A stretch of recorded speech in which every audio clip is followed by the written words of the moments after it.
हज़रत खालिद बन वलीद के इंतकाल की खबर जब मदीना मनवरा पहुंची तो हर घर में कहराम मच गया। जब हज़रत खालिद बन वलीद को कब्र में उतारा जा रहा था तो लोगों ने ये देखा कि आपका घोड़ा अशजर, जिस पर बैठ के आपने तमाम जंगें लड़ी, वो भी आंसू बहा रहा था। हज़रत खालिद बन वलीद के तरके में सिर्फ हथियार, तलवारें, खंजर और नेज़े थे। उन हथियारों के अलावा एक गुलाम था जो हमेशा आपके साथ रहता था, अल्लाह की ये तलवार जिसने दो अजीम सुल्तनतों रोम और ईरान के चिराग बजाए।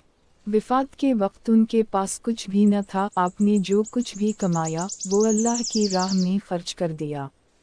सारी जिंदगी मैदान जंग में गुजार दी। सहाबा ने गवाही दी कि उनकी मौजूदगी में हमने शाम और इराक़ में कोई भी जुमा ऐसा नहीं पढ़ा जिससे पहले हम एक शहर फतह न कर चुके हों, यानी हर दो जमों के दरमियानी दिनों में एक शहर ज़रूर फतह होता था। बड़े बड़े जलील अलक़दर सहाबा ने हुजूर से हज़रत खालिद के रूहानी ताल्लुक़ की गवाही दी। खालिद बन वलीद का पैगाम मुस्लिम उम्मत के नाम। मौत लिखी न हो तो मौत खुद ज़िंदगी की हिफाजत करती है।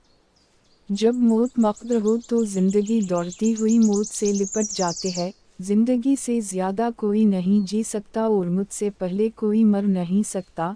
दुनिया के बुज़दिल को मेरा ये पैगाम पहुंचा दो कि अगर मैदान जहाद में मौत लिखी होती तो उस खालिद बन वलीद को मौत बस्तर पर न आती। उस पैगाम को उस दूर में हर मुसलमान को ज़रूर पढ़ाना चाहिए और हज़रत खालिद बन वलीद रज़ी अल्लाह अन्हा के क़व्ल को दोहराते रहना चाहिए।